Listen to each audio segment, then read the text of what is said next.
Hare Krishna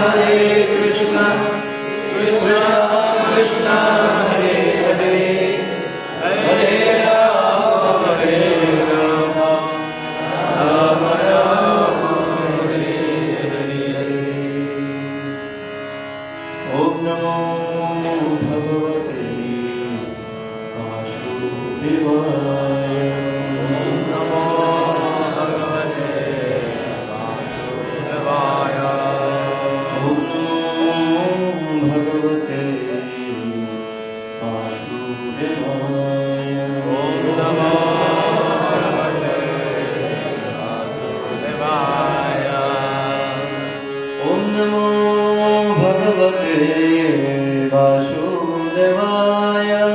ओम नमो भगवते वासुदेवाय। ओम नारायणं नमस्कृत्यं नरं चैव नरोत्तमं देवीं सरस्वतीं व्यासं ततो जयमुदीरये। नमस्ते प्रायेषु अभद्रेषु नित्यं भागवत सेवया भगवते उत्तमो श्लोके भक्तिर्भवति नमोस्तुते। कृष्णाय वासुदेवाय देवकी नन्दनाय च नन्दगोपकुमाराय गोविन्दाय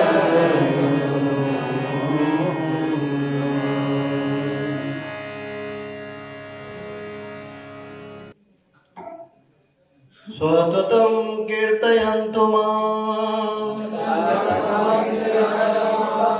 यदन्त्वश्च दृढव्रता नामस्मन्तश्च मां भक्त्वा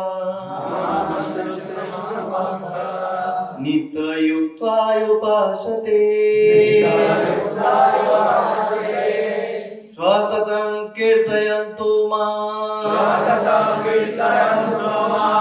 यतन्तश्च दृढव्रता नामस्मन्तुश्च मां भक्त्वा नित्ययुक्त्वा उपासते।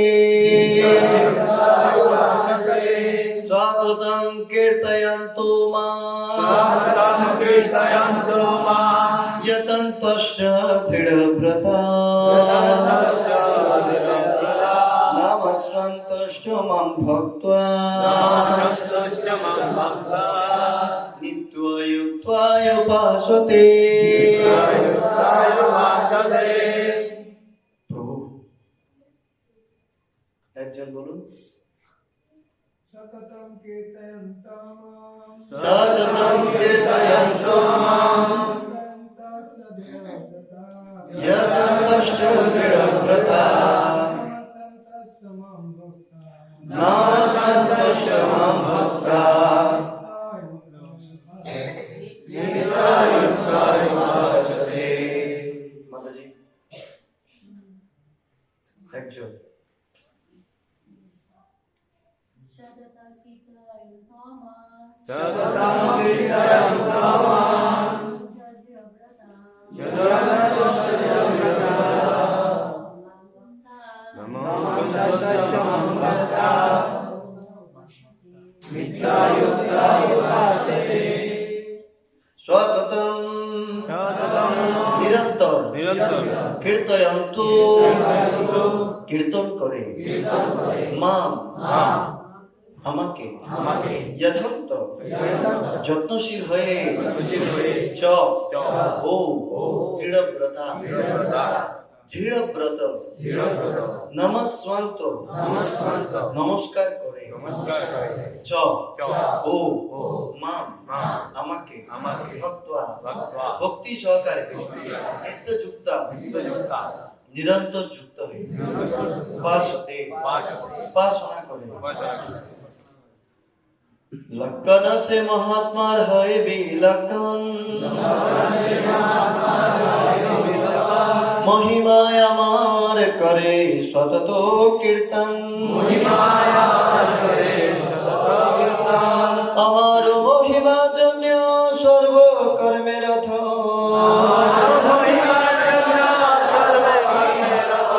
সকল বিষয়ে যত হও দৃঢ়ব্রত ভক্তির যাজনয়ার প্রণাম বিজ্ঞপ্তি নিত্য সেবায় উপাসনা আমাকে প্রাপ্তি।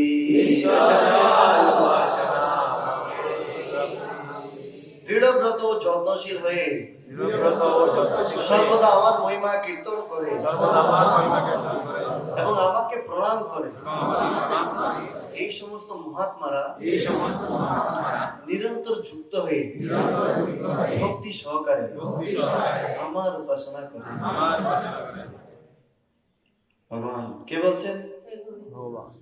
হ্যাঁ, ভগবান শ্রীকৃষ্ণ বলছেন, দৃঢ়ব্রত ও যত্নশীল হয়ে সর্বদা আমার মহিমা কীর্তন করে এবং আমাকে প্রণাম করে এই সমস্ত মহাত্মারা নিরন্তর যুক্ত হয়ে ভক্তি সহকারে আমার উপাসনা করে। কি সহকারে?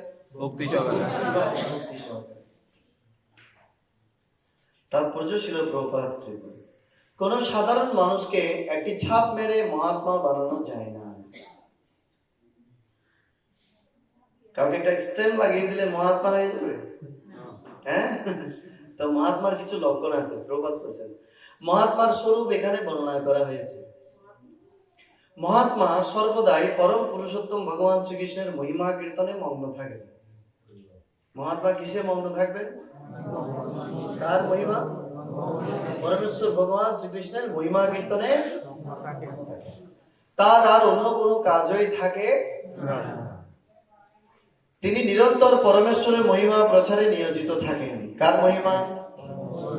ইয়েস। কিভাবে? নিরন্তর। এবং প্রক্ষান্তরে বলা যায় যে মহাত্মা কখনোই নির্বিশেষবাদী হন না, অর্থাৎ মহাত্মা কখনো বলবে না ভগবানের কোন রূপ নেই। এটা মহাত্মা কখনো, এটা কারা বলবেন? দুরাত্মা বলবে। কে বলবে? জোরসে বলিয়ে দুরাত্মারা বলবে। পাশাপাশি কেউ ঘুমালে উঠে যাবে, তাড়াতাড়ি বলবে দুরাত্মা। জোরে বলবে, কোরআন লাউডলি होना चाहिए। অনেক ভাবে শীত তাড়ানো যায়। আমি বলবো একটু পরে। মহিমা কীর্তনের অর্থ হচ্ছে ভগবানের ধাম। বলেন ভগবানের নাম, ভগবানের রূপ, ভগবানের গুণ, ভগবানের অদ্ভুত চরিত্রের লীলাসমূহ কীর্তন। এই সমস্ত বিষয় সর্বদাই কীর্তন। তাই যথার্থ মহাত্মা সর্বদাই পরম পুরুষোত্তম ভগবানের প্রতি অনুরক্ত থাকে। যথার্থ মহাত্মা কার প্রতি অনুরক্ত থাকবে? কার প্রতি? আর জোরসে কার প্রতি? হ্যাঁ, পুরুষোত্তম ভগবানের প্রতি। আপনারা এতবার বললেন কিন্তু একটা বিশেষণ যোগ করলেন না। কার প্রতি? পুরুষোত্তম, যিনি সমস্ত পুরুষদের মধ্যে যিনি উত্তম। পুরুষ কয় প্রকার? পুরুষ কয় প্রকার? হ্যাঁ, 3 প্রকার। কে বলছে? হ্যাঁ, 3 প্রকার কে বলছেন? হাত সত্যি। আর কে বলছে? হ্যাঁ, 3 প্রকার যিনি শোনার জন্য একটা করতালি। পুরুষ 3 প্রকার নাকি? পুরুষ 3 প্রকার, জীব 3 প্রকার। পুরুষ কয় প্রকার? পুরুষ একজনই আছে সমগ্র বিশ্ব ব্রহ্মাণ্ডে, সেজন্য পুরুষ কয় প্রকার? এক প্রকার একজন। তিনি কে? হ্যাঁ, পরমেশ্বর ভগবান। উত্তম কেন বলা হয়েছে? এই জগতে আরো অনেক পুরুষ আছে, মহাদেব আছে, ব্রহ্মা আছে, হ্যাঁ, বিভিন্ন দেবতারা আছে। তো আমরা অনেক সময় তাদেরকে পুরুষ বলে মনে করতে পারি। পুরুষ মানে হচ্ছে ভোক্তা। পুরুষ মানে কি? যখন আমাদের মতো বেটাদেরকে পুরুষ বলা হয় তখন সেটার একটা সেন্স, আর যখন বলা হবে পুরুষ মানে হচ্ছে ভোক্তা তখন একটা সেন্স। কারণ সমগ্র বিশ্ব ব্রহ্মাণ্ডে ভোক্তা কয়জন? একজন। উনি কে? পরমেশ্বর ভগবান। জোরসে জোরসে বলনা চাই। উনি হচ্ছেন পুরুষ। এর বাইরে আমরা যাদেরকে পুরুষ বলে মনে করি, এই সমস্ত পুরুষদের মধ্যে পুরুষ হচ্ছে কয়জন? একজন। উত্তম পুরুষকে তো মহাত্মার লক্ষণ কি? কাউকে স্টেপ মেরে দিলে আমি মহাত্মা মহাত্মার কি ড্রেস আছে, ওই ড্রেসটা পরিয়ে দিলে সে মহাত্মা হয়ে যাবে? হ্যাঁ, তো মহাত্মা চিনব কিভাবে আমরা? মহাত্মা কিভাবে চিনব? হ্যাঁ রে ভাই, সাউন্ডে কোনো প্রাণ নেই। মহাত্মা কিভাবে চেনা যাবে? নিরন্তর ভগবানের মহিমা মহাত্মা নিরন্তর ভগবানের মহিমা কীর্তন করবে। মনে থাকবে এটা? হ্যাঁ, ওকে। এরপর বলছে ভগবানের নির্বিশেষ রূপ ব্রহ্ম জ্যোতির প্রতি যে আসক্ত তাকে ভগবত গীতায় মহাত্মা বলে বর্ণনা করা হয়নি। কি বলে বর্ণনা করা হয়নি? মহাত্মা বলে বর্ণনা করা হয়নি। এই ধরনের মানুষকে পরবর্তী শ্লোকে অন্যভাবে বর্ণনা করা হয়েছে। কিভাবে? অন্যভাবে। অন্যভাবে মানে তারা কারা? আপনারা একটু সামনে আসেন, ঈর্ষা পরিত্যাগ করুন। ঈর্ষা, মাতাজি কোন? ঈর্ষা পরিত্যাগ করুন। মাতাজিদের আসনগুলো আসলে পেছনে চলে গেছে, পুরো জায়গা খালি। দেখি কার কার নিচে ঠান্ডা নেই, এদিকে চলে আসুন তো সামনে।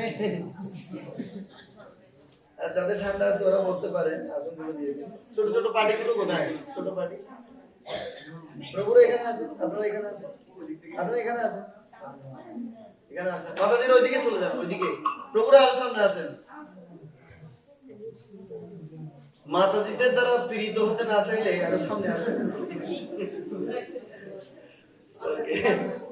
প্রভু আরো সামনে, সামনে, সামনে। মাতাজিদের বসতে দেন। মাতাজি আরো সামনে আসেন তো, আরো সামনে।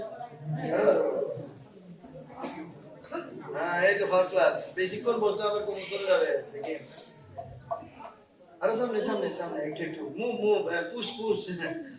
Hour movement, another name is pushing movement, pushing. পেছন থেকে একজন একজনকে কি দিতে হবে? পুশ দিতে হবে, পুশ। হ্যাঁ, ধাক্কা দিয়ে দিয়ে একজন একজনকে কোথায় নিয়ে যেতে হবে? ভগবত ধাম। ওকে। এই ধরনের মানুষকে পরবর্তী শ্লোকে অন্যভাবে বর্ণনা করা হয়েছে।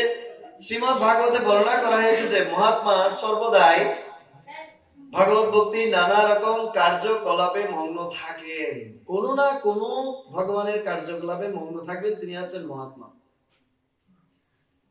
আর তিনি বিষ্ণুদত্তের শ্রবণ ও কীর্তন করেন এবং কখনোই দেবদেবী বা কোনো মানুষের মহিমা কীর্তন করেন না।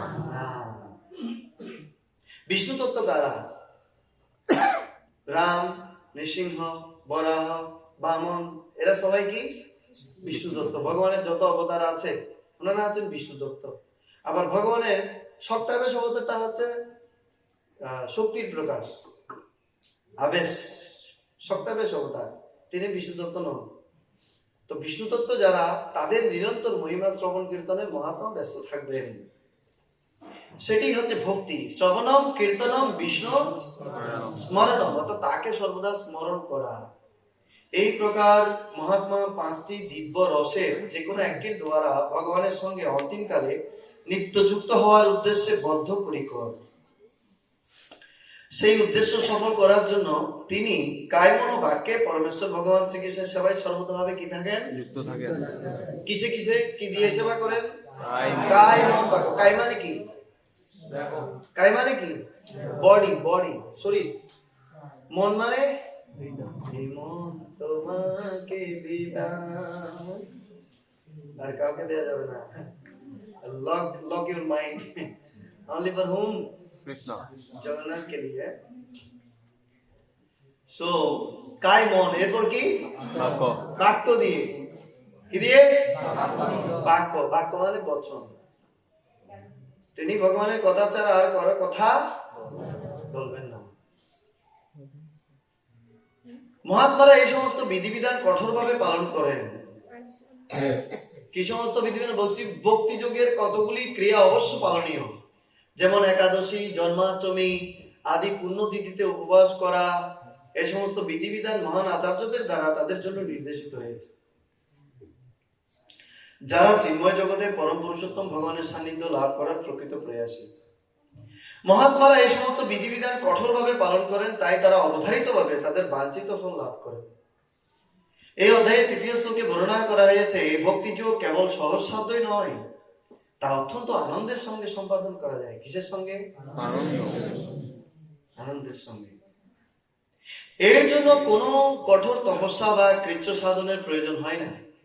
সদ্গুরুর তত্ত্বাবধানে গৃহস্থ, সন্ন্যাসী অথবা ব্রহ্মচারী রূপে পৃথিবীর যে কোনো জায়গায় যে কোনো অবস্থায় পরম পুরুষোত্তম ভগবানের প্রতি ভক্তি সাধন করার মাধ্যমে যথার্থ মহাত্মায় পরিণত হওয়া জয় যায়।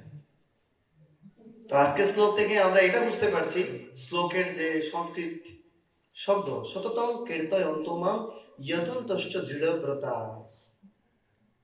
তো যদি ভগবানের মহিমা আমরা কীর্তন করব, কিভাবে ভগবানের মহিমা কীর্তন করতে হবে? দৃঢ়ব্রত এবং যত্নশীল হয়ে। কি হয়ে? দেখুন প্রথম দুটো ওয়ার্ড, দৃঢ়ব্রত এবং যত্নশীল দৃঢ়ব্রত এবং যত্নশীল যত্নশীল হয়ে, ভেরি ইম্পর্টেন্ট। দৃঢ়ব্রত, দৃঢ়তা। So, দৃঢ়তা কাকে বলে? আমরা আজকে শ্রীমদ্ ভাগবতের একটা সেকশন আলোচনা করব। মহারাজ ধ্রুব, কারা কারা শুনেছেন? ধ্রুব মহারাজ কি জয় জয়। তো ধ্রুব মহারাজ বনে গমন করেছিলেন, গৃহ ত্যাগ করেছিলেন, বনে গমন করেছিলেন। কেন? কিন্তু রাজপুত্র ছিলেন। আর একটা ছোট বাচ্চা ছিল যার বয়স মাত্র 5 বছর। সে কিভাবে মাত্র 6 মাস, বর্ষাদামের কত বয়স? ভগবত ভক্তির বয়স, হ্যাঁ 40 বছর ভক্তি জীবন। ভক্তি জীবনে কত? 12 বছর। কয় বছর? কথা বলে না। 6 বছর। অনির্বাণ কত বছর? আমার নাম অনিরুদ্ধ। অনিরুদ্ধ, অর্ধেক তো ঠিক আছে। বলেন কয় মাস? আমি নিজেও জানি না। সেই জন্যই তো নাম অর্ধেক গুলো হইল। আমরা 5-6 মাস ভক্তি করে ভগবানকে দর্শন পাবো। ধ্রুব মহারাজ কয় মাসে দর্শন পেয়েছেন? 5 মাস। 5 মাস ভক্তি করে 6 মাসের মাথায় তিনি ভগবত দর্শন পেয়েছেন। ভগবান তার সাথে চুপচাপ বেঠ যাও। কয় মাসের মাথায়? 6 মাসের মাথায় তিনি ভগবানকে দর্শন পেয়েছেন। কে? তার কথা শোনা উচিত, তার কথা শোনা উচিত। জোরসে বলিए হরি বল, হরি বল, और जोर से হরি বল। মাতাজিরা তো বলেই না হরি বল, দেখে শুধু মাতাজিরা বলবে। এই জন্য এদিক থেকে ঘুমের বাতাবরণটা বেশি আসছে। এদিক থেকে ঘুমের বাতাবরণ বেশি আসছে, আর ঘুমাতে ঘুমাতে হা করে দিচ্ছে। সেজন্য গরম গরম হাওয়া বের হচ্ছে। হরি বলে হাওয়া আছে ঠান্ডা।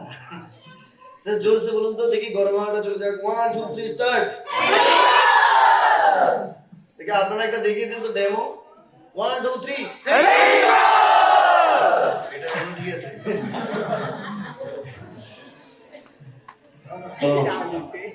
ধ্রুব মহারাজ কেন গৃহ ত্যাগ করেছিলেন সে বিষয়ে আমরা একটু চর্চা করব।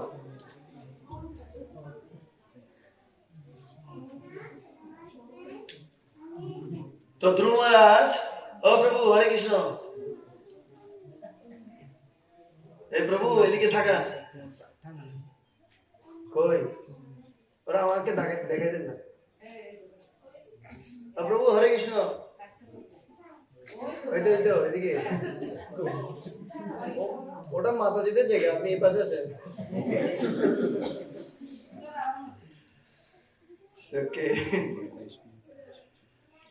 তো স্বয়ম্ভু মনুর 2 পুত্র ছিলেন, একজনের নাম হচ্ছে উত্তানপাদ, আরেকজনকে প্রিয়ব্রত। তো প্রিয়ব্রত তিনি ব্রত গ্রহণ করেছিলেন আমি বিয়ে করব। আর উত্তানপাদ তিনি বিবাহ করেছিলেন, তার 2 পত্নী ছিল। কে কে? সুরুচি আর হচ্ছে সুনীতি। একজন নীতিতে খুব কঠোর, আরেকজন সাজগোজে খুব কঠোর। বুঝতে পারছেন? তো যে বেশি সাজে রাজা তার প্রতি আকৃষ্ট ছিল, সেজন্য তার নাম কি?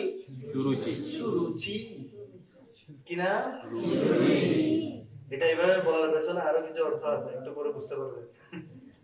সুনীতি, নীতি মানে সবসময় একটু এলো করে না, হ্যাঁ মানুষজন আছে। আর সুরুচি বলছে নো প্রবলেম, এনজয়। সো সুরুচি। তো রুচি,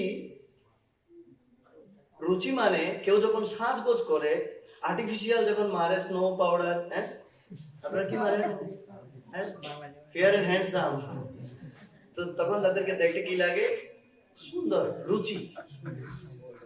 আর যদি কেউ মাথাটা আওলা চাওলা করে চলে আসে তখন তাকে দেখতে কিসের মতো লাগবে? ভিডিও পাগলির মতো লাগে। পাগল পাগল পাগল কেউ আছে? তো রুচি মানে সে একটু সুন্দর, সে যে গুজে রুচিশীল। তো তখন সুরুচি ছিলেন মহারাজের অত্যন্ত প্রিয়। কেন বললাম সুরুচি? কারণ সুরুচি বলে তিনি মহারাজের অত্যন্ত কি ছিলেন? প্রিয় ছিলেন। যার পুত্র ছিলেন কে? উত্তম। আর সুনীতি, সে একটু বেশি নীতি কথা বলতে বলে তাকে রাজা এত পছন্দ করতো না। আর সেই সুনীতির পুত্রকে তো ধ্রুব মহারাজ এক সময় উত্তানপাত তিনি সিংহাসনে বসে আছেন সুরুচির পুত্র উত্তমকে কোলে নিয়ে। আর ধ্রুব দেখছে আমার ভাই উত্তম বসে আছে বাবার কোলে, আমিও যাই। তখন সে এসে বাবার কোলে উঠবে। একটা তো কোল, একটা কোলে কে বসেছে? উত্তম। আর একটা কোল তো খালি না, এটা কার? ধ্রুব মহারাজের। যে ধ্রুব মহারাজ উঠতে গেলেন তখন রাজা তাকে রিসিভ করতে পারেনি। হে আমার বেটা ধ্রুব, আসো বসো বলতে পারেনি। কেন? ভয় আছে। যখন শিশু ধ্রুব মহারাজ তার পিতার কোলে ওঠার চেষ্টা করছিলেন তখন তার বিমাতা সুরুচি তার প্রতি অত্যন্ত ঈর্ষাপরায়ণ হয়ে অত্যন্ত গর্বিত ভাবে রাজাকে শুনিয়ে শুনিয়ে বলতে লাগলেন। কাকে শুনিয়ে শুনিয়ে? রাজাকে শুনিয়ে শুনিয়ে বলছেন। দেখো কি বলছেন? না ভস্য নিপদের দৃষ্ণং বাবানারুরুমর্হতি না গৃহীত ময়া ইয়ত্যং কুক্ষাবপি নিপাত্মজা। তিনি বলছেন, হে বৎস, তুমি রাজ সিংহাসনে অথবা রাজার কোলে বসার যোগ্য নও। নিঃসন্দেহে তুমি রাজার পুত্র, এটা ঠিক, কিন্তু যেহেতু তুমি আমার গর্ভে জন্মগ্রহণ করনি তাই তুমি তোমার পিতার কোলে বসার যোগ্য নও। এখানে আসো, এখানে। তুমি কোথায় বসার যোগ্য নও? পিতার কোলে বসার যোগ্য নও।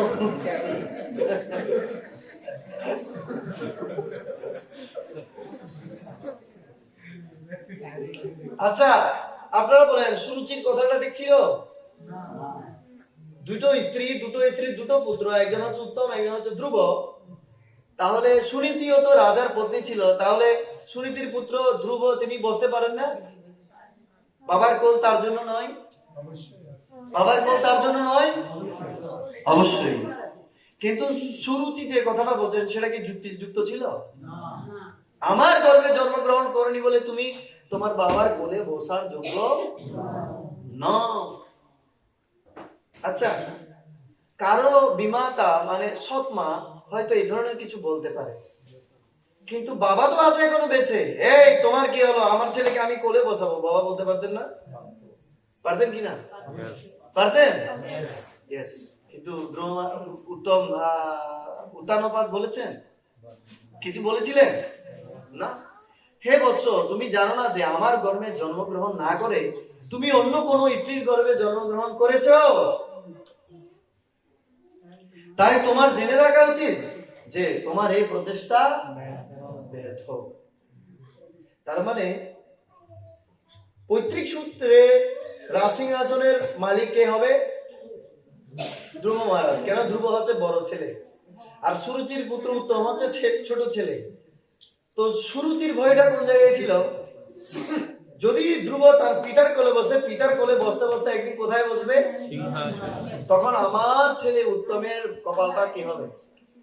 পোড়া যাবে, পোড়া কপাল হবে। সেজন্য এখন থেকে স্টেপ নিয়ে না যে তুমি এমন একটি বাসনা পূর্ণ করার চেষ্টা করছো যা পূর্ণ হওয়া অসম্ভব। ও মাতাজি, পেট পেট করিয়েন না, এইদিকে আসুন। কষ্ট করে চলে আসেন। হ্যাঁ,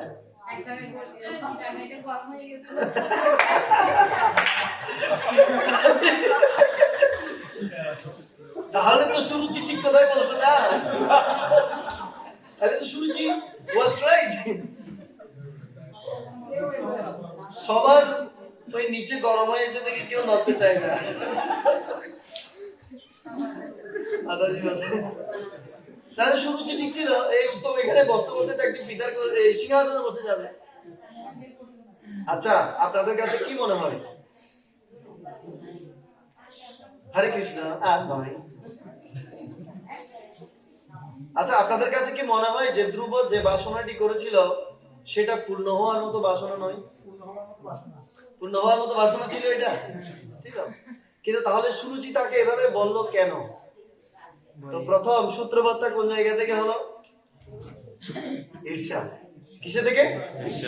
ঈর্ষা থেকে সূত্রপাত হইল। কি হইল তারপর? সুরুচি বলছে, তুমি যদি রাজসিংহাসনে আরোহণ করতে চাও তাহলে তোমাকে কঠোর তপস্যা করতে হবে। কি তপস্যা? কঠোর তপস্যা করতে হবে। আচ্ছা, আপনাদেরকে যদি বলা হয় আমরা এখানে আপনাদেরকে প্রসাদ দিব, কিন্তু 3 ঘন্টা পানিতে থাকতে হবে, কারা কারা প্রসাদ পাবে? প্রভু আমি চিরামুড়ি খাবো, প্রসাদ খাবো। ও গতকাল একটু মারা গেছে 100 রূপ দিয়ে। হ্যাঁ, বাজি ধরে 100 রূপ দিয়ে মারা গেছে। 100 ডুব দিয়ে শেষ। আপনাদেরকে যদি বলা হয় এই ঠান্ডার ভিতরে 3 ঘন্টা মাত্র পুকুরে, কেমন লাগবে? না না, আমার কিছু লাগবে না, সোনা দানা আমার কিছু চাই না, আমি বাঁচতে চাই। আমি কি করতে চাই? বাঁচতে চাই। তো সুরুচি কি বলেছে শুনেন। প্রথমে তোমাকে পরমেশ্বর ভগবান নারায়ণকে প্রসন্ন করতে হবে। কাকে? নারায়ণকে প্রসন্ন করতে হবে। আচ্ছা, এই বুড়ো মানুষ তো অবস্থা করতে যায় না, প্রসন্ন করতে যায় না ভগবানকে, আর এই ছোট বাচ্চাটিকে কেন ভগবানকে প্রসন্ন করার কথা আসছে? হ্যাঁ, এবং তারপর তার কৃপায় তোমাকে পরবর্তী জন্মে আমার গর্ভে জন্মগ্রহণ করতে হবে। কার গর্ভে? সুনীতির গর্ভে হবে না, আমার গর্ভে তোমাকে আসতে হবে, দেন তুমি সিংহাসনে বসতে পারবে। তার মানে সুরুচি বলতে চাইলেন যে কোনো কারণে উত্তম যদি মারা যায়, তাহলে আমার পুত্র যদি হোক, তাহলে তুমি সিংহাসনে বসবে নাকি? তো জয় জগন্নাথ বলদেব সুভদ্রা মহারানী কে। ওকে, মৈত্রী উবাচ মাতু সপত্না সদুরুক্তি বিদ্যা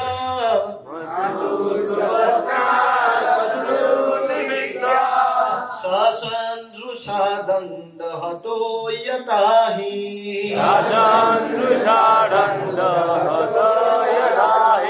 ইত্যামি সন্তম পিতরম সন্ন্যবাচম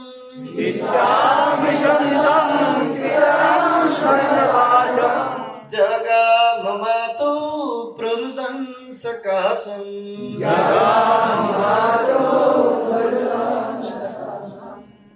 তখন বললেন তার বিমাতার কর্কশ বাক্যের দ্বারা আহত হয়ে, কিসের দ্বারা?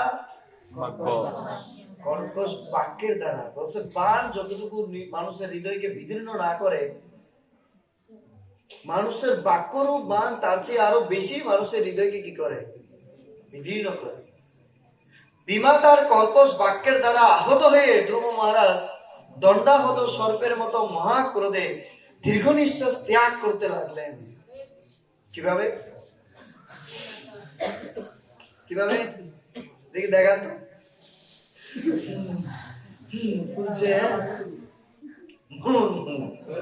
তিনি যখন দেখলেন যে তার পিতা কোনো প্রতিবাদ না করে নীরব রয়েছেন, তৎক্ষণাৎ তিনি সেই স্থান ত্যাগ করে তার মায়ের কাছে গিয়েছিলেন। এখানে দোষ কার ছিল? সুরুচির না উত্তানপাদের? সুরুচির তো দোষ ছিল, উত্তানপাদের সুপারলেটিভ ডিগ্রি। উত্তানপাদের আরো কি ছিল? উত্তানপাদ বলতে পারেনি কেন? সুরুচিকে কিছু মুখের উপর কিছু কেন বলতে পারেনি? সুরুচি বলে। বুঝতে পেরেছেন তো না? তো তখন কি বলছেন? তান্নি স্বসন্তম স্ফুরিতাদরস্তম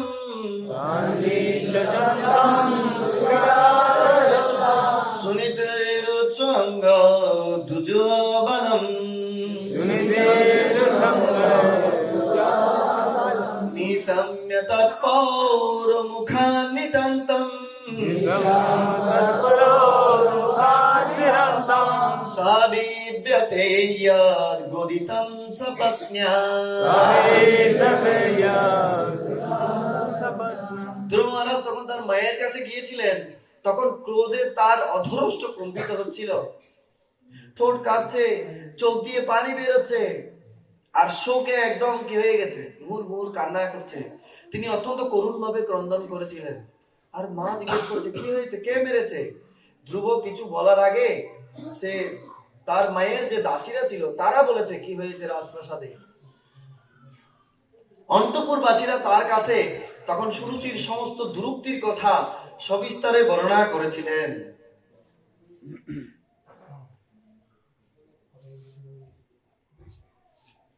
তার ফলে সুনীতিও অত্যন্ত ব্যথিত হয়েছিলেন। কে? সুনীতিও ব্যথিত হয়েছিলেন। আপনাদের কার কার ভালো লাগবে? আপনাদের ছেলেকে যদি কেউ অপমান করে আপনাদের খারাপ লাগবে না?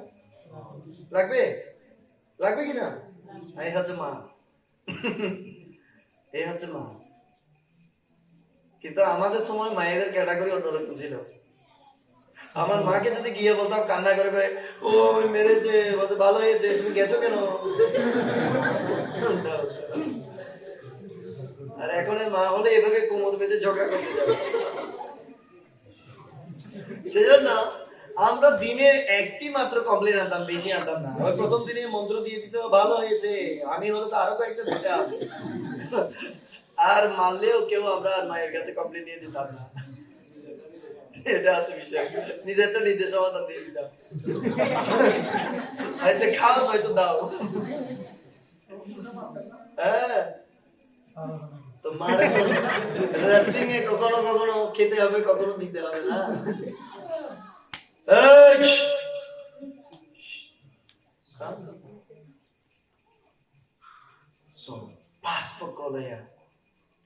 সশ্রীজদর্যম বিললাপ শোকা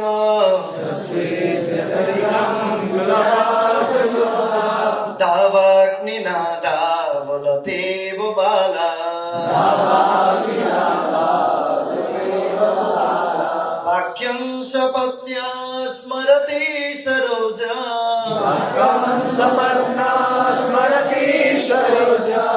श्रिया दृशबाष्पकलामुवाह।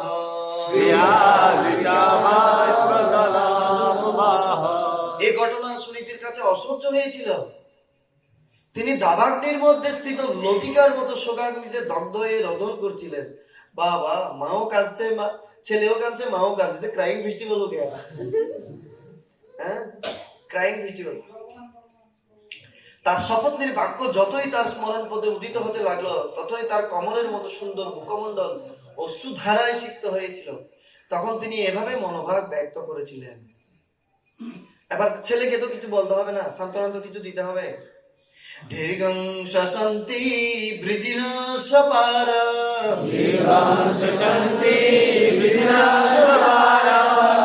মা পশ্যতি বালকমাহবালা মা মঙ্গলং तात পরেষু মংস্তা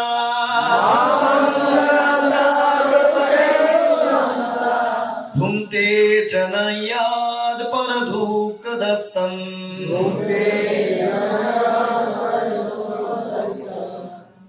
আচ্ছা, আপনারা তো মা, যদি আপনাদের ছেলেকে যদি এভাবে কেউ অপমান করতো আর আপনার স্বামী যদি চুপ করে থাকতো, আপনারা কি উপদেশ দিতেন? বলতেন না, বাবরে ভগবানের কাছে বিচার দে, তো সৎ মার জন্য বিচার দে, বলতেন না? হ্যাঁ, কিন্তু সুনীতি কি বলবে? এই জন্য তার নাম হচ্ছে সুনীতি। কেন? আগে দুটো নাম আমি ক্লারিফাই করেছি। রাজা কেন বলতে পারেনি? কারণ সে তার স্ত্রীর সৌন্দর্যে বিমোহিত ছিল। সে চটাং চটাং এত সুন্দর করে সাজতো, স্বামীকে একদম কি করে ফেলেছে, বশ করেছে। আর স্বামী তার ওকে বিশেষ কিছু বলতে পারেনি। কিন্তু সুনীতি, কেন তাকে সুনীতি বলা হয়েছে? নিজের স্বার্থে আঘাত লাগলেও সে সবসময় নীতি কখনো পরিত্যাগ করেনি। দেখুন, আপনারা হলে কি বলতেন? এই সুনীতির কাছ থেকে শিখবেন। আজকে কি বলতে হবে? তিনি দীর্ঘ নিঃশ্বাস ত্যাগ করেছিলেন এবং সেই দুঃখদায়ক পরিস্থিতি নিরসনের কোনো উপায় তার জানা ছিল না। কি বলবো, হোয়াট টু সে, কি বললে সে সন্তুষ্ট হবে, জানে না, মাও জানে না। তখন সুনীতি আবার নীতি শাস্ত্র বলবেন। তাই তিনি তার পুত্রকে বলেছিলেন, হে বৎস, তুমি কখনো অন্যের অমঙ্গল করো না। প্রথম উপদেশ কি?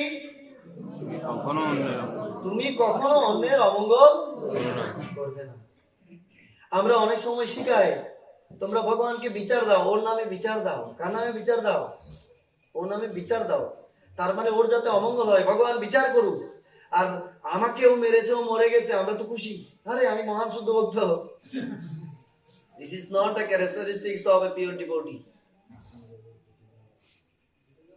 তো প্রথমে সুনীতি কি বললেন? তুমি কারো অমঙ্গল করো না। কেন? এর কথার পেছনে যুক্তি। কেউ যখন অন্যকে দুঃখ দেয় তখন সে নিজেই সে কষ্ট ভোগ করে। আপনি যার জন্য যে চিন্তা করছেন, অন্যের জন্য গর্ত করবেন, তো সেই গর্তে আপনিই পড়বেন। একবার এক লোক প্রতিদিন রাত্রে গ্রামে কি আসে, চোর আসে। তো নিজের বাড়ির উঠোনে মানে ওই ঘাটাতে, মানে রাস্তার মধ্যে সুন্দর করে একটা গর্ত করেছে। বলছে এবার চোর আসলে ওকে দৌড়াবো, আর দৌড়লে আর ও এখানে করবে, এখানে পরে ও চিৎপটাং হয়ে যাবে, চোরকে ধরে মার দেবো।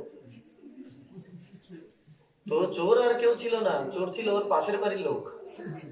দিনের বেলা যে দুইজন একসাথে ওই গর্তটা করেছে, ওর মধ্যে একজন হচ্ছে চোর আর একজন হচ্ছে মালিক। এখন চুরি করতে আসবে, তো এখন চোরকে ধাওয়া করেছে। চোর এসেছে যথাসময়ে, একদম রাইট পয়েন্টে, ও বসে আছে, আজকে চোর ধরবো। চোর যাতে পালাতে না পারে। আর যেই দরজা খুলে চোর চোর করে চোর দৌড়াতে শুরু করলো, চোর তো জানে কোন দিকে করতেছে, চোর ওইদিকে ঘুরে চলে গেল। আর যে মালিক সে ভুলে গেছে যে এখানে গর্ত একটা ছিল, সে পড়ে গেল কোথায়? ওই গর্তে। আবার চোর ঘুরে এসে আবার ওরে পিটাচ্ছে, চোর চোর বলতে বলতে মারতে মারতে এবার ছেলেরা এসে মারছে। রাত্রে তো অন্ধকারে চেনা যাচ্ছে না কে চোর কে বাবা। এখন মেয়েরা একদম চারটা আমি না রে, হ্যাঁ তুমি না। তারপর দেখছেন মার তো সব পরে গেছে। তো সেই জন্য এখান থেকে কি শিক্ষা? অন্যের জন্য গর্ত করলে সেটাতে কাকে পড়তে হবে? নিজেকে পড়তে হবে। তো সেই শিক্ষা মাতা সুনীতি তাকে দিলেন, তুমি যদি অন্যের জন্য অন্যকে দুঃখ দাও, তাহলে সেই দুঃখ তোমার কাছে কি হবে? ফেরত আসবে। সত্যং সুরুচা বিহিতং ভবান্নে,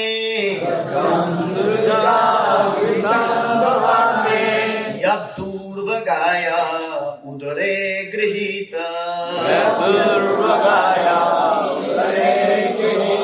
स्तन्नेन वृद्ध्यश्च विलाजते यम्,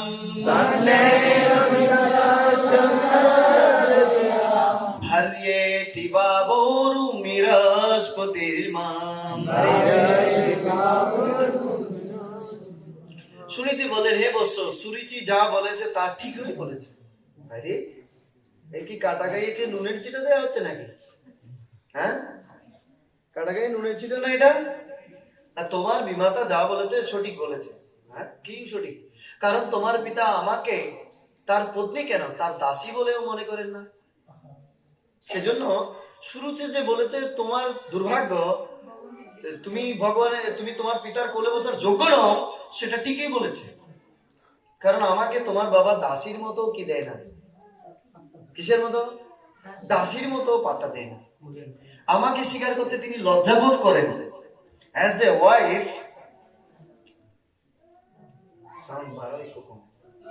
অ্যাজ এ ওয়াইফ, স্ত্রী হিসেবে পরিচয় দিতে তিনি লজ্জাবোধ করেন আমাকে। তাই তুমি যে একজন দুর্ভাগার গর্ভে জন্মগ্রহণ করেছো এবং স্তন পান করে বড় হয়েছো, সেই কথা ঠিক হই, ঠিক আছে তো? তো সেজন্য সুরুচি বলছেন, হে বৎস, তোমার বিমাতা সুরুচি তোমাকে যা বলেছেন তা শুনতে অত্যন্ত কটু হলেও সত্য। তাই তুমি যদি তোমার সৎ ভাই উত্তমের মতো রাজ সিংহাসন লাভ করতে চাও, তাহলে তোমার মাৎসর্য পরিত্যাগ করো। কি পরিত্যাগ করতে হবে? মাৎসর্য মানে ঈর্ষা পরিত্যাগ করতে হবে। তাইলে ঈর্ষা কি সুরুচি প্রদর্শন করেছে না উত্তম প্রদর্শন করেছে, না ধ্রুব মহারাজ প্রদর্শন করেছে? সুরুচি। তাহলে তার না তাকে উল্টা কেন উপদেশ দিচ্ছে? হ্যাঁ, না না, ও তো এখানে নেই, কারণ ও তো রুমে, নীতিবান ও হচ্ছে সুনীতি। নীতি। তাহলে মাৎসর্য পরিত্যাগ করে এখনই তোমার বিমাতার আদেশ পালন করতে চেষ্টা করো। তোমার বিমাতার আদেশ কি ছিল? তোমাকে কঠোর তপস্যা করতে হবে, পরমেশ্বর ভগবানকে সন্তুষ্ট করতে হবে, ঠিক না?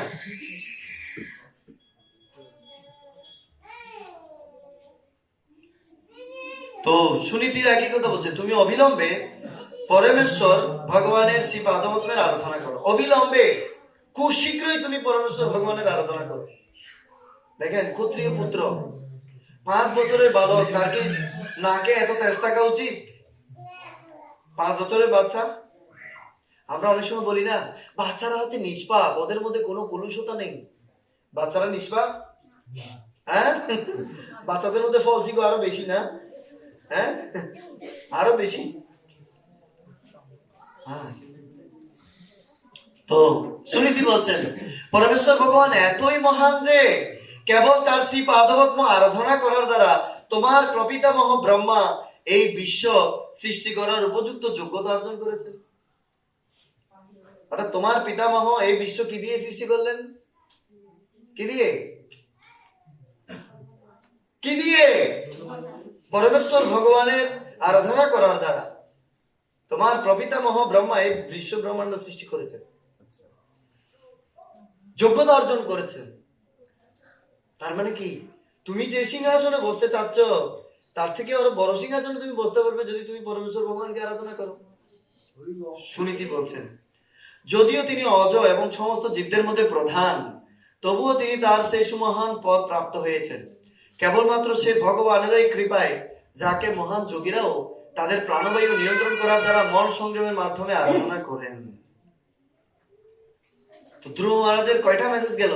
আমার বিমাতাও বললো আমাকে কঠোর তপস্যা করতে হবে, আমার মাও বললো আমাকে বিমাতার কথা ঠিক আছে, আবার তপস্যা করতে হবে, আবার প্রপিতামহ ব্রহ্মাও যোগ্যতা অর্জন করেছেন সৃষ্টি করার জন্য ভগবানের আরাধনা করার মাধ্যমে, আর আমার মাও আমাকে বলছে ভগবানের আরাধনা করার জন্য। সব মেসেজ গুলো এখন কার কাছে? এখন এটা সময়ের প্রয়োজন হয়ে গেছে। ধ্রুবের কাছে এখন সময়ের প্রয়োজন।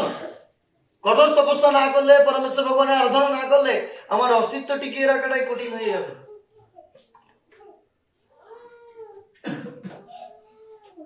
আর তখন তিনি শুরু করে দিলেন, কি শুরু করলেন? আর মাকে নিয়ে সুন্দর করে ঘুমাচ্ছে, রাত্রে চিন্তা করছে, আর বারবার তোমার পিতামহ স্বয়ম্ভুব মনু প্রচুর দানের মাধ্যমে মহান যজ্ঞ অনুষ্ঠান করেন। একনিষ্ঠ ভক্তি সহকারে পরমেশ্বর ভগবান শ্রীহরির আরাধনা করে তাকে সন্তুষ্ট করেছিলেন। কে? স্বয়ম্ভুব মনু।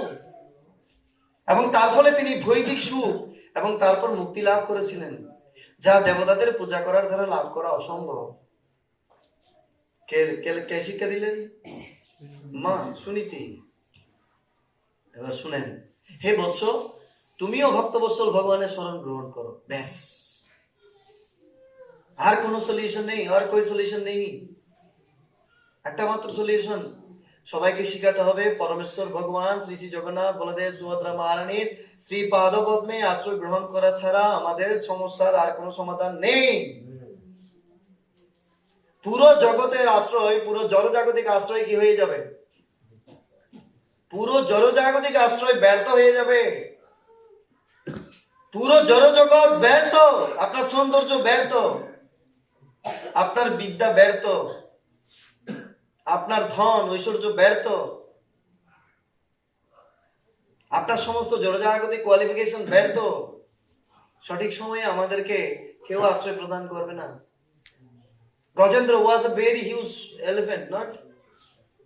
ত্রিকুট পর্বতের আয়তন কত ছিল? কত হাজার? 80,000। আর সেই গজেন্দ্র, সে যখন হাঁটতো পুরো ত্রিকুট পর্বত কি হতো? ঝুপ ঝুপ ঝুপ করে করে কাঁপতো। আর সেই গজেন্দ্রকে কারা সেভ করতে পারেনি? তার স্ত্রী, পুত্র, আত্মীয় স্বজন কেউ সেভ করতে পেরেছে? পেরেছে কেউ? কেউ পারেনি। এখানে আমাদের এটা বুঝতে হবে, আমরা সমস্ত সমস্যার সমাধান হিসেবে কি দেখবো? ভগবানের আশ্রয় গ্রহণ করো। ভগবান যদি কাউকে সেভ না করে সে কোথাও নিরাপদ নয়। আর ভগবান যদি কাউকে সেভ করে তাকে কেউ বিপদ দিতে পারে? কেউ বিপদ দিতে পারে না। এজন্য বলা হয় রাখে হরি মারে হরি, রাখে কে? কার ক্ষমতা আছে? তো সেই জন্য তুমিও ভক্তবৎসল ভগবানের শরণ গ্রহণ করো। বলছে তুমিও, জোরসে বলিয়ে, যারা সংসার চক্র থেকে মুক্তি লাভের অন্বেষণ করেন তারাও সর্বদা ভক্তি যোগে ভগবানের চরণ কমলের আশ্রয় গ্রহণ করেন। সধর্ম অনুশীলনের দ্বারা পবিত্র হয়ে তুমি তোমার হৃদয়ে ভগবানকে স্থাপন করো এবং অবিচলিত চিত্তে তার সেবায় যুক্ত হও। এখন সেবায় যুক্ত হয়ে যাবেন। রাত্রে মায়ের সাথে ঘুমালেন, মাকে আলিঙ্গন করে, দেখছেন মা ঘুম। আর ধ্রুব মায়ের হাতটা আস্তে করে তার পেট থেকে সরিয়ে চুপি চুপি চুপি চুপি মায়ের সমস্ত কথাগুলো। তো ধ্রুব মহারাজ বলছেন, মা ভগবান কোথায় থাকে? দিনের বেলা প্রশ্ন করেছে, ভগবান কোথায় থাকে? আমি শুনেছি মুনি ঋষিরা তাকে বনের মধ্যে অন্বেষণ করে। আর রাত্রে 1টা বাজে ঘুম থেকে উঠে ধ্রুব মহারাজ হাঁটা শুরু করেছে, কেউ যাতে না জানে। কোথায় যাচ্ছে? বনে। আর বনে গিয়ে শুরু করে দিয়েছে তপস্যা। এইভাবে বসে ওম, ট্রেনিং হয়েছে তো এরকম ধ্রুব ট্রেনিং। তো keep yourself, প্রশিক্ষণ হয়ে গেছে। বাঘ আসছে, বাঘ এসে দেখতে ধ্রুব মহারাজ মন্ত্র জপ করছে, চলে গেছে। আর ইতিমধ্যে নারদ মুনি জেনে গেছেন যে কেউ একজন আমার প্রভুর আরাধনা করার জন্য গৃহ ত্যাগ করেছে। আর তার আবার বয়স কি 5 বছর। তো নারদ মুনি ধ্রুবের কাছে গিয়ে হস্তের দ্বারা তার মাথায় আশীর্বাদ করলেন, মস্তক স্পর্শ করে বললেন, তুমি তো ছোট ছেলে, 5 বছর বয়স, তোমার এত শরীরে এত তেজ কেন? তোমার এত প্রেস্টিজ কেন? প্রেস্টিজ তো অহোতেজং ক্ষত্রিয়ানাম মানভঙ্গম মৃষ্যতাম বালয়োপি ইয়ং হৃদয় ধত্তে যস্য মাতুর সদ্বচঃ যস্য মাতুর অসদ্বচঃ। আহা, ক্ষত্রিয়দের তেজ কি অদ্ভুত! অদ্ভুত তেজ। ক্ষত্রিয় সন্তান মানে তেজিয়ান। তারা তাদের সম্মানের স্বল্প হানিও সহ্য করতে পারে। অনুমান করে দেখুন, এই বালকটি একটি ছোট শিশু, কিন্তু তা সত্ত্বেও বিমাতার দুরুক্তি তার কাছে অসহ্য হয়েছে। অসহ্য, he could not tolerate। তো নারদ মুনি তখন বলছেন, তোমার সম্মান হানিকর কথায় তুমি এভাবে বিচলিত হচ্ছ কেন? তুমি তো বাচ্চা ছেলে। তুমি যদি মনে করে তোমার আত্মসম্মানে হানি হয়ে যায়, তাহলেও তোমার অসন্তোষের কোনো কারণ নেই। এই প্রকার অসন্তোষ মায়ারই আরেকটি লক্ষণ। প্রতিটি জীবই তার পূর্বকৃত কর্ম অনুসারে নিয়ন্ত্রিত হয়, এবং তাই সুখ এবং দুঃখ ভোগ করার জন্য বিভিন্ন প্রকার জীবন রয়েছে। পরমেশ্বর ভগবানের গতিবিধি অত্যন্ত বিচিত্র। বুদ্ধিমান মানুষের কর্তব্য সে পন্থা অবলম্বন করে অনুকূল বা প্রতিকূলতার বিচার না করে সবকিছুই ভগবানের ইচ্ছা বলে মনে করে সন্তুষ্ট থাকা। তো তুমি যদি মনে করো তোমার বিমাতা তোমাকে অপমান করেছে, এটা ভগবানের ইচ্ছাই তুমি পেয়েছো, নিশ্চয়ই তুমি পূর্ব জন্মে তাকে অপমান করেছিলে, সেটা এই জন্মে সে তোমাকে ফেরত দিল। হতে পারে না? আপনারা কি মনে করেন? নারদ মুনি বলছে, তুমি এখনো ঘরে ফিরে যাও, যখন তোমার বয়স হবে তখন তুমি কি করতে পারবে। দেখেন নারদ মুনি কি বলছে, তুমি তোমার মাতার উপদেশ অনুসারে ভগবানের কৃপা লাভের জন্য ধ্যান যোগের পন্থা অবলম্বন করতে মনস্থ করেছো, কিন্তু আমার মতে কোনো সাধারণ মানুষের পক্ষে এই প্রকার তপস্যা সম্ভব নয়। সাধারণ মানুষ পারবে না তপস্যা করতে। এরকম কি রকম তপস্যা ধ্রুব মহারাজ করেছেন? পরমেশ্বর ভগবানকে সন্তুষ্ট করা অত্যন্ত কঠিন। সহজ না কঠিন? আপনাদের কি মনে হয় ভগবানকে সন্তুষ্ট করা? সহজ না কঠিন? কঠিন। কার কার মনে হয় কঠিন নয়, সুকঠিন? সুকঠিন। আমার মনে হয় সুকঠিন। কার কার মনে হয় একদম পানির মতো সহজ? ভগবানকে সহজ সন্তুষ্ট করা, যারা পাঠে বসে ঘুমাবে সবসময়, তাদের কাছে খুব সহজ। কারণ আমি হাম কুछ नहीं सुनते, হ্যাঁ, আমি তো কিছু শুনিনি, সেজন্য সব সহজ।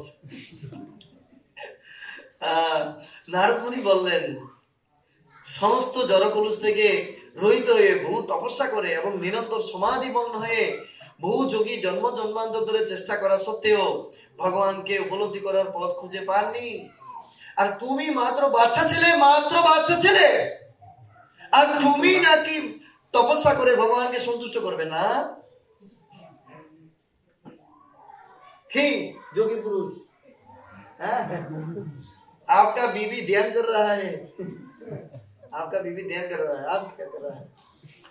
आप भगवान को ध्यान कर रहा है। ঘরে গেলে বলবেন, দেখিয়ে দিলাম। অতএব হে বৎস, এই বৃথা প্রচেষ্টা থেকে নিবৃত্ত হও। বলেন কি বলছে? বলেন এই বৃথা প্রচেষ্টা থেকে নিবৃত্ত হও। কোথা থেকে? বৃথা প্রচেষ্টা। এই বুড়ো লোক পারে না ঘর ছেড়ে গিয়ে বনে গিয়ে তপস্যা করতে, আর এই 5 বছরের বালক পারবে? কি মনে হয়, সম্ভব না অসম্ভব? আমাদের 5 বছর হয়েছে বয়স, 5 বছর হতে আর কত বাকি আছে? কত বাকি? তাহলে তপস্যা করার বয়স হয়েছে আমাদের? আরে কথা বলে না, আরে ভাই বলো, কুछ না कुछ বলো। তপস্যা করার বয়স হয়েছে আমাদের? হ্যাঁ, তপস্যা করার বয়স হয়েছে? হয়েছে? বিয়ের বয়স হয়েছে? দেখো শক্ত হয়ে গেছে এখন একটা হাসি। প্রভু কি যে বলে না, আমি তো শিখেছি সব। কোথা থেকে? ওই সিনেমা থেকে শিখেছি। ওকে, তো যখন তুমি বড় হবে তখন ভগবানের কৃপায় তুমি এই যোগ অনুশীলনের সুযোগ পাবে। তুমি এখন এই কার্য সম্পাদন করো না, তখন তুমি এই কার্য সম্পাদন করো। এখন তুমি ঘরে ফিরে যাও। আর ধ্রুব মহারাজ কি বলতে শুনবেন? শুনবেন? ধ্রুব মহারাজ, নারদ মুনি মহান সাধু বাবা বলেছে ঘরে চলে যাও। আমি ঘরে চলে যাব? ঘরে চলে যাব? কি করেছেন? ধ্রুব মহারাজ কি বলছে শুনেন। ধ্রুব মহারাজ বলছেন, ধ্রুব ইউবাচ, হে নারদ ঋষি, যাদের হৃদয় জড়জগতের সুখ এবং দুঃখের দ্বারা বিচলিত, তাদের মনের শান্তি লাভের জন্য আপনি কৃপাপূর্বক যে উপদেশ দিয়েছেন একদম মচৎকার। মচৎকার মানে কি? চমৎকার।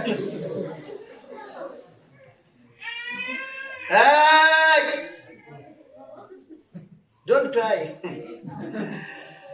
তা অবশ্যই মঙ্গলজনক, কিন্তু আমি অজ্ঞানের অন্ধকারে আচ্ছন্ন, তাই এই প্রকার দর্শন আমার হৃদয়কে স্পর্শই করেনি। কি বলছেন? আপনার কথাগুলো আমার এখানে ঢুকেনি, সেজন্য বললাম মচৎকার। এরপর কি বলবে শুনেন। এরপর বলছেন, হে প্রভু, আমি অত্যন্ত দুর্বিনীত, আমি এত ভালো মানুষ নই। যদি দেখছেন আমি ছোট, আমি হচ্ছি কি বলিস, দান মরিস বলতে, green chilli but small one. তাই আমি আপনার উপদেশ গ্রহণ করছি না। কিন্তু এটি আমার দোষ নয়, কিন্তু এটি আমার ক্ষত্রিয় কুলে জন্মগ্রহণ করার ফলে আমি এমন হয়েছি। এটা আমার জন্মের দোষ। আমরা যে ভগবত ভক্তি করছি না, এটা আমাদের দোষ।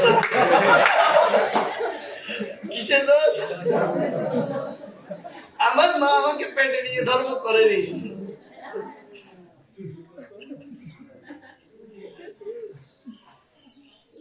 মায়েরা এখন একটু একটু বুঝতে পারছে।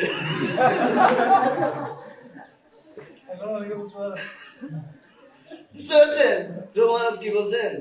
এটা আমার দোষ নয়, কারণ আমার জন্ম হচ্ছে ক্ষত্রিয় কুলে, তেজিয়ার ফুল, সেজন্য আমি এরকম হয়েছি। সেজন্য আমরা যে ভগবত ভক্তি করছি না, এটা আমাদের দোষ না। কার দোষ? কার দোষ? জন্মের দোষ, আমার মায়ের দোষ নাকি?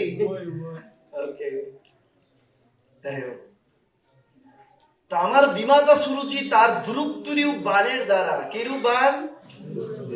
দুরুক্তিরু বাণের দ্বারা আমার হৃদয়কে বিদ্ধ করেছেন। তাই আপনার মূল্যবান উপদেশ আমার হৃদয়ে স্থান পাচ্ছে না।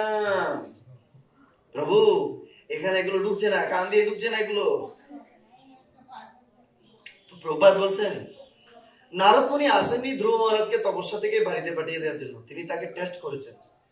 প্রত্যেকটা গুরুর কর্তব্য হচ্ছে শিষ্যকে দীক্ষা দেওয়ার পূর্বে সে পারমার্থিক নীতি নিয়ম পালন করার জন্য সে কতটুকু দৃঢ়, সেটা কি করার জন্য পরীক্ষা করা উচিত। প্রত্যেক গুরুদেবের কি করা উচিত? শিষ্যকে কি করা উচিত? পরীক্ষা করা উচিত।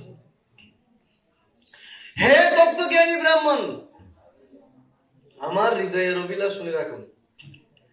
আমি এমনই একটি পথ অধিকার করতে চাই যা আজ পর্যন্ত এই ত্রিভুবনের কেউ লাভ করতে পারেনি। মনে রাখতে হবে, তার অভিলাষ কি? এমন একটি স্থান, সিংহাসন আমি লাভ করতে চাই যেটা আজ পর্যন্ত ত্রিভুবনের কেউ পায়নি। ত্রিভুবন মানে ব্রহ্মাও পায়নি, এমনকি আমার পিতা এবং পিতামহও পারেননি। আপনি যদি আমাকে অনুগ্রহ করতে চান, তাহলে দয়া করে আপনি আমাকে সেই পন্থা প্রদর্শন করুন যা অনুসরণ করে আমি আমার জীবনের সেই উদ্দেশ্য সাধন করতে পারি। আর যদি না পারেন, সাইড অন। Side on. হে ভগবান, আপনি ব্রহ্মার যোগ্য পুত্র এবং সারা জগতের মঙ্গলের জন্য বিনা বাজিয়ে সর্বত্র বিচরণ করেন। এটা কি ব্রহ্মার যোগ্য পুত্র মানে কি? আপনি যদি আমাকে যদি এই পন্থা দিতে না পারেন, তাহলে কিসের যোগ্য হলেন? ওটা বুঝাচ্ছে। আপনি ঠিক সূর্যের মতো, যে সূর্য সমস্ত জীবের উপকারের জন্য সারা ব্রহ্মাণ্ডে আবর্তন করে। তখন মৈত্রেয় বলছেন, তখন নারদ মুনি বলছেন, তোমার মা সুনীতি তোমাকে যে ভগবত ভক্তির পন্থা অনুসরণ করার উপদেশ দিয়েছেন, তা তোমার জন্য সর্বতভাবে উপযুক্ত। তা তোমার উচিত ভগবত ভক্তিতে পূর্ণরূপে কি হওয়া। দেখুন কয়জন উপদেশ দিলেন। সুরুচি বললেন কঠোর তপস্যা করো, আর তার মা বললেন, সুনীতি বললেন, তোমার বিমাতার কথা অনুসারে তপস্যা শুরু করো। আর এখন নারদ মুনি বলছেন, তোমার বিমাতা যা বলেছে, তোমার মা যে বলেছে সেটা অনুসারে তুমি কি করো। সুনীতি যা বলেছে সেটা অনুসারে তুমি তপস্যা শুরু করো। কি শুরু করো? তপস্যা। দেখুন হরি বল। এবার ধ্রুব মহারাজ তপস্যা করবেন। আমরা 3 মিনিটে ধ্রুব মহারাজের তপস্যা শিখবো। হ্যাঁ, হে বৎস, তোমার কল্যাণ হোক। তুমি যমুনার তটে মধুবন নামক বনে যাও। এখন সেখানে গিয়ে পবিত্র হও। সেখানে যাওয়ার ফলে মানুষ পরমেশ্বর ভগবানের নিকটবর্তী হয়। কোথায়? মধুবন, বৃন্দাবনের একটি বন। কারণ ভগবান সেখানে সর্বদা বিরাজ করেন। তো ধ্রুব মহারাজ সেখানে গেলেন, তার গুরুদেবের কথা শুনলেন। গুরুদেব তাকে অনেক ইনস্ট্রাকশন দিয়েছেন। এরপর তিনি তপস্যা শুরু করলেন, ভগবানের রূপের ধ্যান করতে শুরু করলেন। এবং ধ্রুব মহারাজ কিভাবে তপস্যা করেছেন সেটা একটু শুনে যান, মঙ্গল হবে। এই মন্ত্র জপ করলে, আমি তোমাকে এখন সেই মন্ত্র সম্বন্ধে বলবো যা এই ধ্যানের পন্থায় জপ করা অবশ্য কর্তব্য। সাবধানতার সঙ্গে 7 রাত্রি এই মন্ত্র জপ করলে অন্তরকে বিচরণকারী সিদ্ধ পুরুষের দর্শন তুমি পাবে। এখন ধ্রুব মহারাজ তপস্যা শুরু করে দিয়েছেন। তো গুরুদেব অনেক বিস্তৃত উপদেশ দিয়েছেন। আরেকদিন যদি আমাদের সময় থাকে আমরা সেগুলো আলোচনা করব। কিন্তু তপস্যাটা কি করেছেন? দৃঢ়ব্রত। তাকে অনেকগুলো উপদেশ দিলেন। যম, নিয়ম, আসন, প্রাণায়াম, প্রত্যাহার, ধারণা, ধ্যান, সমাধি, এই সমস্ত কিছু সম্পর্কে উপদেশ দেওয়ার পর এখন ধ্রুব মহারাজের তপস্যা শুরু হবে। তখন নারদ মুনি বলছেন, তার মহিমা ইতিমধ্যে সমগ্র জগতে কি হয়ে গেছে, আপনার যশ বিস্তার করবে। তো এদিকে উত্তানপাদ তিনি ধ্রুব মহারাজের কথা চিন্তা করতে লাগলেন। আর ধ্রুব মহারাজ তিনি গিয়ে ধ্রুব মহারাজের এখন বর্তমান পরিস্থিতি সম্পর্কে তিনি তাকে বর্ণনা করছেন। কি বর্ণনা?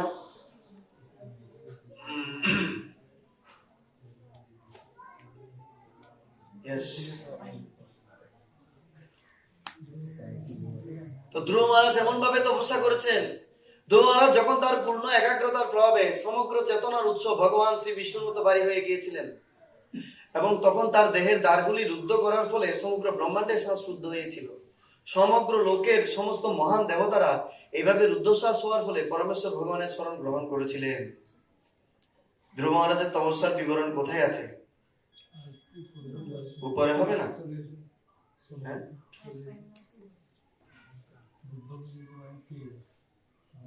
না, এর পরের অধ্যায়ে। হ্যাঁ, মধুবনের উদ্দেশ্যে তিনি যাত্রা করেছিলেন। যাত্রা করে কি করলেন? তো তখন তিনি কাকে জিজ্ঞেস করছেন? তার পিতাকে। তো ভগবান স্বয়ং ধ্রুব মহারাজের তপস্যায় সন্তুষ্ট হয়ে ভগবান স্বয়ং এসেছিলেন। ওকে, ধ্রুব মহারাজের কাছে এসেছিলেন, ধ্রুব মহারাজকে বলেছিলেন, আমরা এর আগে কত অধ্যায় পড়েছি?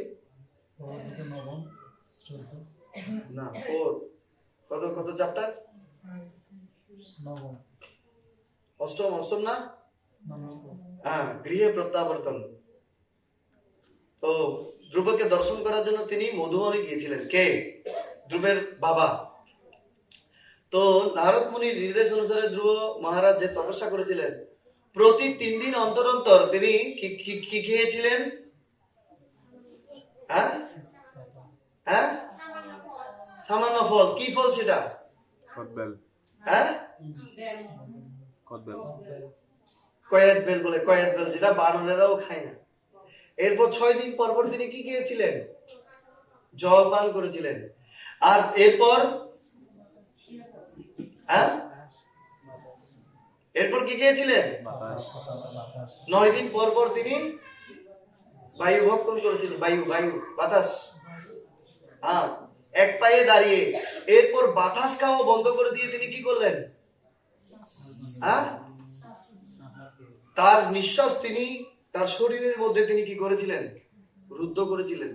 যখন তিনি আরাধনা করতে শুরু করলেন, তখন সমস্ত দেবতারা তারা অনুভব করছেন যে তারা নিঃশ্বাস নিতে পারছে না। পুরো বিশ্ব ব্রহ্মাণ্ডের যত দেবতারা আছে কেউ আর নিঃশ্বাস নিতে পারছে না। এই জগতের মানুষের কথা বাদ দেন, দেবতারা। তো দেবতারাও যখন আর নিঃশ্বাস নিতে পারছে না, তখন তারা দ্রুত গেলেন কোথায়? ব্রহ্মাজিকে হেড করে, শিবকে হেড করে তারা গেলেন ক্ষীর সমুদ্রের তীরে ভগবানের কাছে। ঈশ্বর পরম কৃষ্ণ সচ্চিদানন্দ বিগ্রহ অনাদিরাদি গোবিন্দ সর্বকারণ কারণম। তখন তারা ভগবানকে জাগিয়েছিলেন। ভগবান বলেছেন, হে দেবতাগণ, তোমরা ভয় পেও না, এটা হচ্ছে মহারাজ উত্তানপাদের পুত্র। সে কঠোর তপস্যায় রত হয়েছে আমাকে লাভের উদ্দেশ্যে। তো তোমরা চিন্তা করো না, আমি এখনই যাচ্ছি তাকে আমি কি করব? শান্ত করব, তার মনোবিলাস পূরণ করার মাধ্যমে। হরি বল। তো ধ্রুবের তপস্যা এভাবে, তার কাছ থেকে আমাদের শিক্ষা গ্রহণ করার জন্য শ্রীমদ্ ভাগবতম আমাদেরকে এই অধ্যায়টি প্রদান করেছিলেন। হ্যাঁ, এখানে একটু কিছু গন্ডগোল হয়েছে।